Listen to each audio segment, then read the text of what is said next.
Okay, good afternoon. It's April 3rd. We're in conference room 225. Okay. This meeting will include the 1 p.m. HHS agenda. We'll begin with decision making. Actually, we will be not doing that. You want to do the decision making? Yes, we can do that. We will, sorry about that. Okay, we'll begin with decision making on SCR 42, which was previously heard on March 17th. We'll then move on to the deferred measure GM 594 for the confirmation of Kristen Will to the State Council on Mental Health at 105, and proceed to GM 514 for the confirmation of Dr. Kenny Fink as Director of Department of Health. Okay, I think we are joined by the Chair, Senator Ventura, as well as Senators Moriwaki and Shubakuro. Okay, this meeting is being streamed live on YouTube. In the event that everything shuts down for some reason, 1 p.m. Wednesday, April 5th, conference room 225 for decision making and outstanding business. Your audio will be muted and video disabled until shortly before it's your turn to testify. Each testifier will have 1 minute. All right, anything else? All right, I think that's it. You guys know the drill, right? Right. Okay, so SCR 42 members, the recommendation is to reconsider the committee's previous DM, and the recommendation is to pass unamended. Okay, any questions or concerns, members? Seeing none, Chair. Okay, voting on SCR 42, reconsidering its previous decision to defer, and now to pass as is. Chair votes aye. Senator Aquino? Aye. Senator Moriwaki? Aye. Senator Shimabukuro? Aye. Senator Awa is excused. Chair, Vice Chair, your recommendation has been adopted. Okay, thank you, Chair. And I think we're done with the SCR. with the SCR 42. Okay, so thank you. Continuing on for the decision making for GM 594, we now have the responses to the questions by Christine Will for her nomination for the State Council on Mental Health. Christine Will, are you present? Kristen, please proceed. You have an opportunity to give us an opening statement.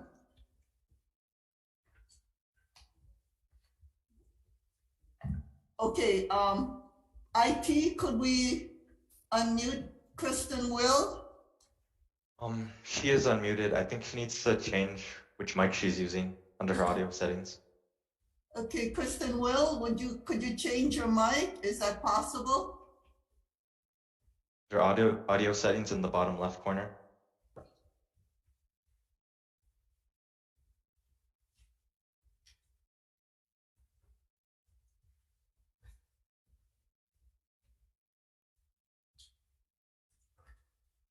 Let's do the testimony first while she's doing that. Okay, so we did have testimony previously at the last hearing. Oh, we already did. Yeah, so the only reason we deferred decision making was we wanted to hear from her as to whether or not she wanted to be. Okay, I remember this one. Yes. Yeah. Oh shoot. In the mental. So Kristen. And you're hearing? Yes. We Oh, can hear yeah. you now. Okay. So we now have your responses to the questions, and I thank you for coming. So basically what we need to know from you is, do you want to serve? And you have an opportunity to give us an opening statement. Yes, thank you. I apologize for not being present on Friday. I do, mental health is my passion. I enjoy what I do because I like helping the mentally ill as well as people with substance abuse issues. I think that there's a crisis in the mental health issue here on Hawaii right now on Oahu, and there's things that need to be addressed. So I'm looking forward to seeing how I can be a part of that and how I can bring any ideas I have to the table and to learn from others as well on the committee. Have you previously served in the Mental Health Council? No, this is new to me. Okay, well, thank you very much for volunteering and be willing to serve. Members, do you have any questions? Okay, seeing none, let's proceed with decision making. Chair's recommendation is to advise and consent to Kristen Will being a member of the State Council on Mental Health, expiration June 30, 2026. Chair votes aye. Okay, Chair votes aye, Vice Chair votes aye, Senator Moriwaki, Aye. Senator Shimabukuro, Aye. Senator Awa is excused. Recommendation is adopted, Chair. Okay, thank you very much, Kristen Will, and congratulations. Thank you. Thank you very much. So next up, we have GM 514, Director, Department of Health, Dr. Kenny Fink. Come on up. You have an opportunity to give us an opening statement.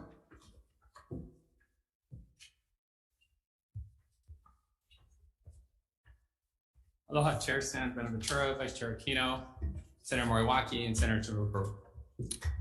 I'm Dr. Kenny Fink, Governor Green's nomination to be the Director of Health. Mahalo for holding this hearing and mahalo for all of your support of the department's work. I'd like to begin by thanking my wife, Robin, my 15-year-old daughter, Ellie, and my 12-year-old son, Jack. It's only because of their support that I'm able to pursue this opportunity. Some, if not many, jobs in the private sector, including this one and also likely yours, require working long hours, evenings, weekends, and this impacts our loved ones. It's through their sacrifice that they too are serving the public. I'm grateful for my family's support and love. I'd also like to express my appreciation to my extended Ohana family and friends. Their turnout of support has truly been heartwarming, and that in itself would be enough. Next, I'd like to recognize Dr. Char and her team, who were very helpful during the transition. I'm fortunate that Marion and Kathy agreed to stick around, that Debbie Morikawa agreed to accept a deputy position, and that Susan Fernandez received your support at her confirmation hearing last Friday. And if you'll kindly indulge me just a little longer, I want to acknowledge the department staff. I believe they are the hidden heroes working to keep the public healthy and safe, who went above and beyond during the pandemic, and they deserve our appreciation. Okay, now on to me. In my written testimony, I discussed my qualifications and experience, as well as my thoughts regarding the department at some length. What I didn't do and would like to do now is share a bit of my mo'olelo. I grew up outside of Philadelphia. My father was a general dentist, as was his, and they practiced together. My mother taught in special education and then had a second career in human resources. I'm the youngest of their 3 children. We were privileged, but I believe we had instilled a responsibility to give back, to serve our community. My brother, the oldest, had a career in law and business and was very committed to supporting a nearby disenfranchised community in which he brought development, coached basketball, and mentored kids. My sister was a teacher and then became a social worker, spending most of her career working in a public school system in that same community. She was also an active child advocate. I became a family doctor. To the extent possible, my professional career has been about public service, and I've also served in the military. After watching Desert Storm, I asked myself why they were the ones serving our country in uniform and risking being put in harm's way, and not me. So when I first could, which was in 2000, through a direct commission, I joined the Air Force Reserve. About 7 years ago, I transferred to the Hawaii Air National Guard, from which I retired just this past December, sooner than I had planned. I found that my life's plans have generally been a waste of time, by which I mean that not much has gone according to plan. But I've been lucky with unexpected opportunities. I never planned to live in Hawaii. I was about 34 when I finished my education and training and actually started my first job. I was working in DC for the federal government, U.S. Department of Health and Human Services, Agency for Healthcare Research and Quality, where I met my wife, who was in DC working for the National Labor Relations Board. She's a product of Kaiser and UH, and also the University of Washington. Shortly after getting married, we moved back to Seattle to be closer to Hawaii. In about 6 months after having our first child, almost 15 years ago, we moved back home to raise our family and help care for our aging parents. While I may never be considered local, for me and my family, this is without a doubt home. Other unexpected opportunities include my time at Kamehameha Schools, and most recently at HMSA. I'm grateful to have had those opportunities to learn. Now there's another unexpected opportunity before me and you. O ka pono ke hana ia a iho mai na lani. Continue to do good until the heavens come down on you. I hope that this is more of an opportunity to do good than to have the heavens come down on me. I look forward to responding to your questions and hope that I will have earned your support of my nomination to serve as the director. Thank you. Okay, let's proceed with testimony first, and then we'll come back to you for questions. Dr. Fink, thank you very much. First up, we have Carolyn Kadirao, Department of Health, Executive Office of Aging and Support.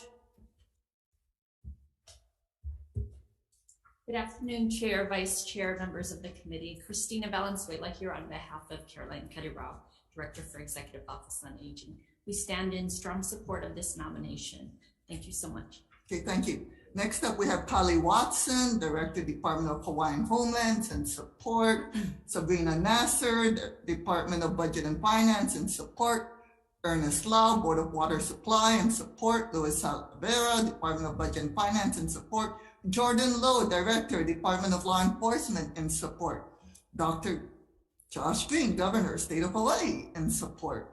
Hawaii State Department of Agriculture and Support. I guess that would be Kirby Shaw, DCAB and Support. Keith Hayashi, Hawaii State Department of Education and Support. DLNR and Support. Director Suganuma, the Department of Taxation and Support. We also have Doug Murdoch, Office of Enterprise Technology Services and Support. Rachel Wilkinson, Ohana Health Plan and Support. Thank you very much. Hilton Rathel, I see you here for Healthcare Association of Hawaii and Support. Thank you, Chair, Vice Chair, members of the committee, for the opportunity to testify in support of the nomination of Dr. Kenny Fink for the position of Director of the Hawaii Department of Health. I've known and worked with Dr. Fink over the last 15 years in different roles that both he and I have held. Since Dr. Fink assumed the position of Interim Director of the Department of Health on January 5 of this year, we've had the opportunity to work with him and his team on a number of substantive issues. For each of these issues, Dr. Fink has been very responsive, collaborative, open to input, and engaged in finding a solution. We're very appreciative of Dr. Fink's willingness to not only engage on these complex issues, but to identify solutions in a timely manner. And we look forward to continuing to work with him and his team. We urge the committee to advise and consent to his nomination. Thank you for the opportunity to testify. Okay, thank you very much. Next, we have Paul Arsena, Aloha Care and Support. Aloha Care stands on our testimony. Thank you very much. Next, we have Robert Hirokawa, Hawaii Primary Care Association and Support. Okay, thanks. We have Jennifer Disman, HMSA and Support. Good morning, Chair, Vice Chair, members. Thank you for the opportunity. HMSA would like to stand on our testimony in support of Dr. Fink. I also have had the opportunity to work with Kenny for many, many years, first when he was at MedQuest, as well as most recently when he was at HMSA. While we were sad to lose him, we do believe that he has bigger fish to fry in terms of working for the state of Hawaii, and we're very lucky to have him, and we would respectfully ask for your consideration of his nomination. Thank you. Okay, thank you very much. Next, we have Jonathan Ching, Kaiser Permanente and Support. Afternoon, Chair, Vice Chair, members of the committee. Jonathan Ching for Kaiser Permanente. We stand on our written testimony and support. I do want to note that our testimony was submitted by Dr. Anthea Wong. She is our double AMD for government programs and community population health services and solutions at Kaiser Permanente. She extends her apologies. She really wanted to be here in person, but she had clinic. So I'm sorry, Dr. Fink. She asked me to just really extend to the committee, beyond Dr. Fink's clear, extreme qualifications. She's known him personally for over 20 years, and she said his heart is truly in public health. She asked me to extend that to the committee. He's had amazing experiences both in the public and private sector, but she said when she found out that the governor had asked Dr. Fink to serve, she knew this was a perfect fit for him, and that as I shared, his heart is really in public service, which, as we know right now, there's a lot of critical needs and interconnectedness between government, the public and private sector. So thank you for allowing me to share a couple of comments. Thank you. Thank you very much. Next, we have Sean Sanada, Oahu Region HHSC. Sean, I see you're in Zoom. Please proceed. Hi. Good afternoon, Chair, Vice Chair, committee members. I'll be very brief. Sean Sanada on behalf of the HHSC Oahu Region. We've been able to work with Dr. Fink for the past 3 or 4 months since he first assumed the role. He's proven himself to be a man of very high integrity. He really genuinely cares about the community and the missions of the Department of Health. So our support for him is unequivocal. That being said, thank you very much for the opportunity to testify. Okay, thank you very much.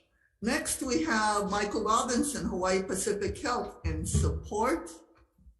Okay, Cheryl Vasconcelos, Hana Health in support. Harry Saunders, Castle and Cook in support. Louis Urchik, Hawaii Disability Rights Center in support. Bruce Copa, Capital Consultants of Hawaii in support. JC Nikulanek from Queens Health System in support. Hawaii Association of Health Plans in support. Marian Suji in support. Linda Rosen, Dr. Linda Rosen in support. Andrew Lang in support, and 40 other individuals in support. Anybody else wishing to testify on GM 5154? Okay, please proceed.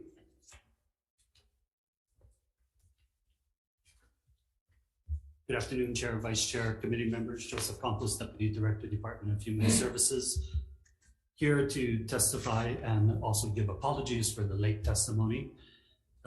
This is on behalf of both Director Betts and myself. We stand, or we are in support of Dr. Fink's nomination. We have worked with Dr. Fink over the last 4 months, and he has shown himself to be extremely responsive to the needs of DHS, to the people of Hawaii. Dr. Fink has nearly 25 years of experience in public health in both the public and private sectors. He also served as the MedQuest administrator. He is very familiar with the Department of Human Services, and we believe that his service to the state of Hawaii is evidence of his commitment to making sure that the needs of the people of Hawaii are met. So thank you for allowing us to testify in support, and again, apologies for the late testimony. Okay, thank you very much. Okay, anybody else wishing to testify on GM 514? Seeing none, members, any questions? Okay, I do. Come on up, Dr. Fink. Okay, so Dr. Fink, when your name was first floated, as I talked to you previously, there were huge reservations based upon your previous experience as MedQuest director. How can we, and frankly, I think you've done very well based upon this unilateral support that you have quelled those doubts, but how do we, for those who still have doubts, what can you say to quell those doubts for those who haven't testified? Without knowing the specifics of the doubts. Okay, basically they were, what I'm hearing was unlike the current, like Judy Moore Peterson, MedQuest director, who was still very aggressive on doing 1115 waivers to try to find more Medicaid eligibility. What I was hearing was that you would unilaterally turn down any request for Medicaid expansion. So, and I know you're not in that position now, but as you know, the Department of Health has huge vacancies, 40% last time. And there's also a need for expansion of behavioral health. And we're gonna need like these MedQuest waivers through DHS to ensure that Medicaid expansion continues. What can we say to these people who had their doubts back when you were MedQuest director, whether or not you will seek these MedQuest waivers, and whether or not you will ensure continued expansion for treatment for behavioral health? Okay. Thank you. Thank you for the clarification.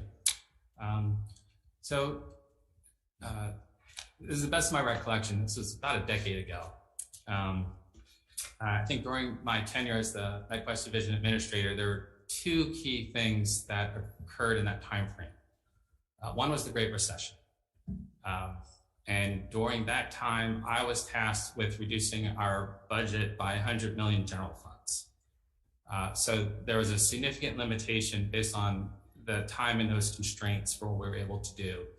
And we tried to minimize the impact on the loss of federal funding, but to balance the budget, that's what I was tasked with, was finding $100 million of savings in general funds. The next one was the implementation of the Affordable Care Act. At the time, right, that was the biggest change to Medicaid since Medicaid's inception. We changed nearly all of our administrative rules, how eligibility was determined, implementing a new eligibility system, and I'm grateful for the team at that time to help with that. So those were very challenging times, and I'm sure we made mistakes, and we tried the best that we could. One of the things I do remember was there was an 1115 waiver amendment for the aged, blind, and disabled population to move into Medicaid managed care. At that time was Quest Expanded Access. So I was hired after that was approved to proceed with implementing that program. When we reprocured with, again, another 1115 amendment change to do Quest integration, those contracts were reprocured. And in that time, there were a bunch of other changes. There have been programs, Quest ACE, Quest Net, and those essentially were eliminated with the Affordable Care Act when there was the new adult group. One of the things that I did at that time was successfully negotiating with CMS on the population that we had enrolled in the Quest ACE program, such that anything above that, we would get 90% federal matching funds. During the pandemic, it was that adult group that had the greatest increase in number of beneficiaries. And that negotiation then resulted in substantial increase in federal funding received even today. Okay, thank you very much. Any other questions? Yes, go ahead, Senator Owa. I apologize for coming in late. I was over in Egg. And I asked this to your deputy, so maybe you had a heads up that I'd ask it here too. I saw $4,000 worth of donations between 2016 and 2018 to our current governor. Obviously, you know that I feel like money should stay out of this process because of fear of pay to play. I'm a journalist, or I was anyway. I just wanted to hear your explanation on why the donations. I had gone through a time that was challenging for me personally. Then Senator Green supported me when he didn't need to. And he earned my loyalty at that time. And I've supported him since. He asked me to apply for this position. I did not seek it. Frankly,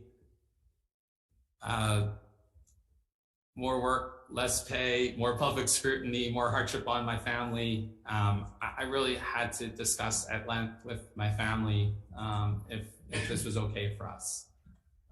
So I would not agree that there was any pay to play in this situation. Okay, thank you. Okay, any other questions? Okay, Senator Moriwaki, please proceed. Thank you for your offer to serve.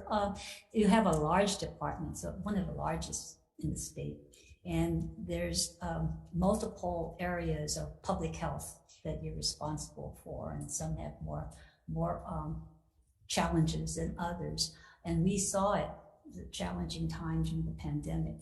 What have you seen or worked with in the last 4 months with your department of how we're going to address a problem like that again, and we have more challenges to come, what do you see as your vision going forward? And I know you're into collaboration, but what is the trajectory that you see for the department?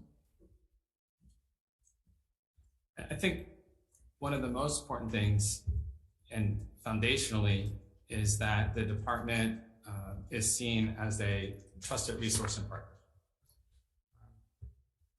With the need to communicate information, and there seems to be an increasing amount of disinformation, people are unsure where to go to get good information. Trust comes from relationships, from being engaged with communities to hear what their needs are and not just go when we want to communicate something. So it's important that public health involves engaging the public and maintaining those, or developing or strengthening those relationships to really build trust. From that, when it's needed to communicate interventions, hopefully they'll be more effective and more receptive.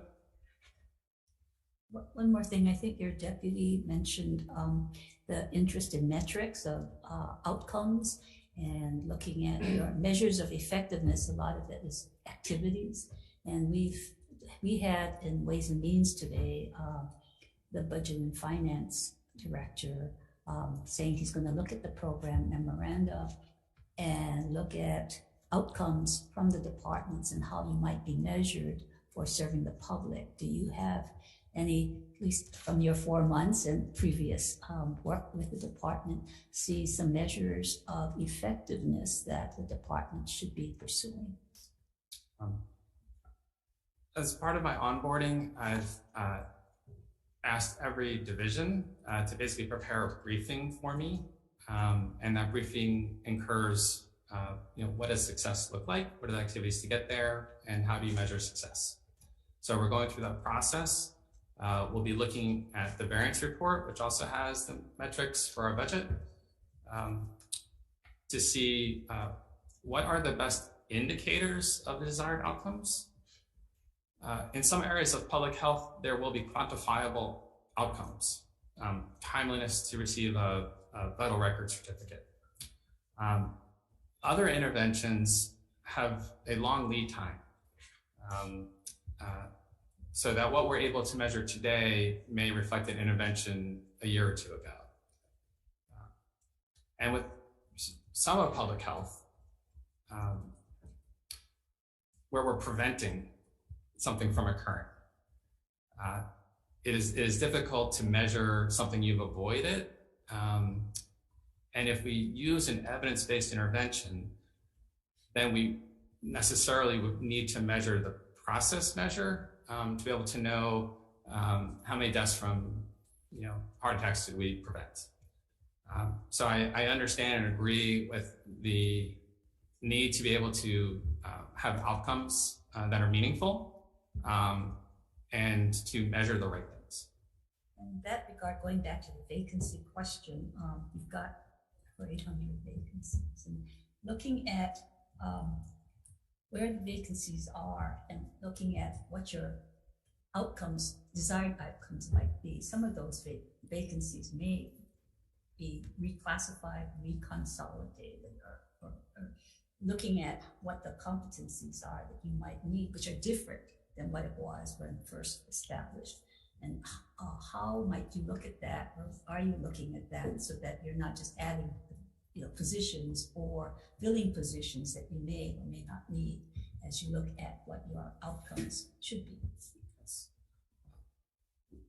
We have about 3,300 positions and currently about 850 vacancies. And that is significant and it's impactful. There are things we're not able to do because of our vacancies. We're not able to do, for example, follow-ups if someone tests positive for syphilis. And nationally, there's an increase in congenital syphilis. So that's one example of a tangible impact. And as the department is expected to continue to do more with new requirements. I would like to be able to go through our activities and see, is there anything we can stop doing? And if we can change how we do things, or maybe we're able to stop doing it altogether because some law that was implemented quite some time ago is maybe not be as relevant, then we need to identify that and communicate that and have that discussion. And if the workforce, for that can be repurposed, then that would be a better use of those positions. I think that's the question, is repurposing some of the positions you have there vacant to do what you need to do, rather than keep on filling the same position. I agree. Okay. Any other questions, Senator Owa? Thank you. This comes from a fellow senator who couldn't make this hearing, wanted to ask, the governor has stated he supports adult use cannabis, but the Department of Health has consistently opposed any attempt by the legislature to pass cannabis legalization. They want to know, will you commit to work with the legislature this summer on a bill that your department will support next year?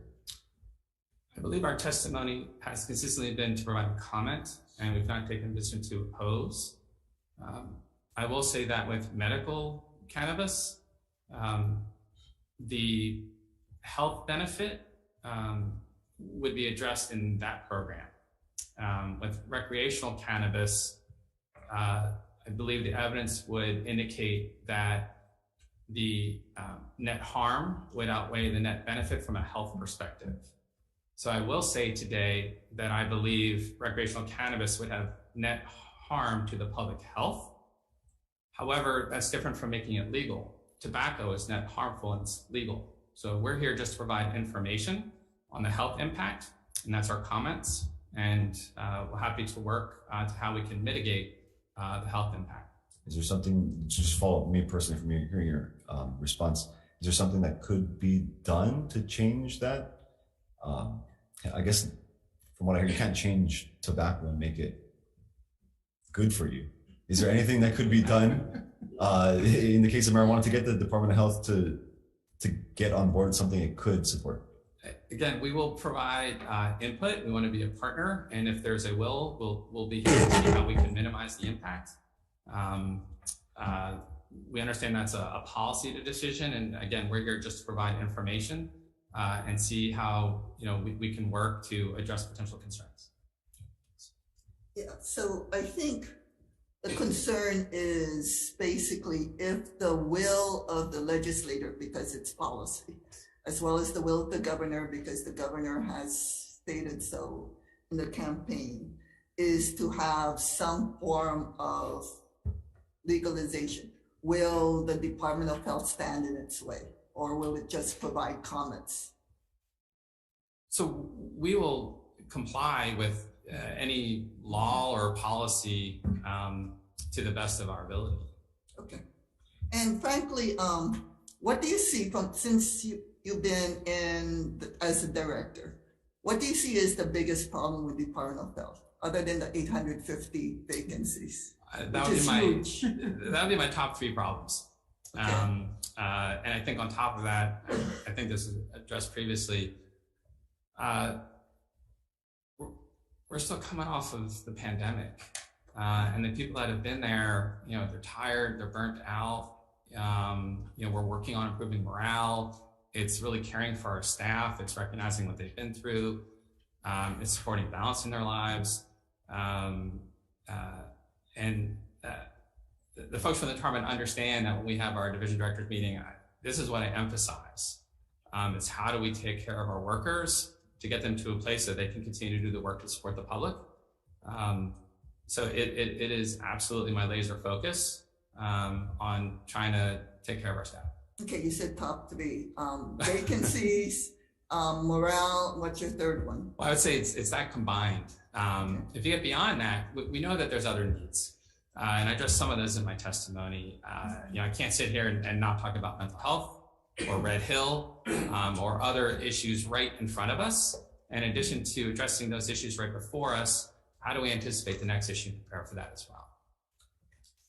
And can you encapsulate really fast how you intend to fix that vacancy problem, which has been, as I told you before, long-standing, that even predated the pandemic? how does you as a director gonna be addressing this huge vacancy problem? Well, I have to start one at a time. And we're trying to take as much authority within the department as we can. So for those positions that we can recruit from the department, we're trying to do that. And we've gotten additional authority to do that. We're pursuing internship programs for folks who may not have the experience to qualify right out of training. So that would be another opportunity. We have a CDC workforce infrastructure grant and trying to leverage that, and also open to any ideas anyone else might have for how we can create more of a pipeline. Okay, including what Senator Moriwaki was talking about, basically reclassifying to see whether or not by increasing salary differentials for the ones who you really need, is that gonna be something you will look into? Absolutely. I believe we have 10 reorganizations that are pending.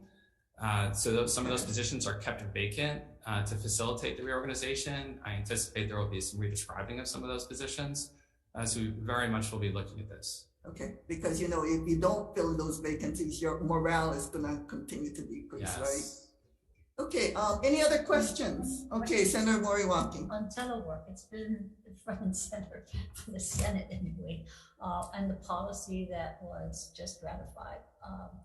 And whether you have instituted the telework policy, and how have you, if you have, or how you intend to proceed on that, because it has been noted by many that it's an incentive, but again, we need people at work. So how are you determining that? When I started in this position, everybody had to work in person, and that is still the case today. We received the policy that's come basically from DEFER and are working through it and plan to provide telework as an option. We're still working through the details. Understand that it's a balance of accountability, but also to be competitive. People are looking for jobs that allow it. So we're working to find a balance. You are looking at what the functions are, so that some people can't. If you have a direct serve person, you can't leave them. You can't have them stay at home. So looking at that, are you looking at also the function? Yes, absolutely. It's got to be driven by criteria of the work function. It might be somebody who has to interact face-to-face with the public. They need to be there in person.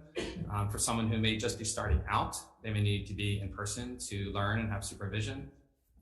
So the draft policy that I've seen does include such criteria. Okay, any other questions? Okay, seeing that Chair's recommendation is to advise and consent. Dr. Fink, you have come a long way. All of the doubts I've heard initially have been quelled. I mean, I could see from HAH, HP, Hawaii Public Health, Ohana, all the people who were directly affected by your actions as MedQuest director have now become your supporters. So I see Connie Mitchell, I see Louis Urcha. Everyone is hoping for great news coming from you and great action coming from you, and I hope you don't disappoint. And obviously you are super well qualified with your public health and your MD. Any comments, questions, concerns? Chair's recommendation is to advise and consent. Okay, seeing none. Vice Chair for the vote, Chair votes aye. Okay, Chair votes aye, Vice Chair votes aye. Senator Moriwaki. Aye. Senator Shimabukuro. Aye. Senator Alva. Aye. Recommendation is adopted, Chair. Okay, thank you. We are adjourned and congratulations.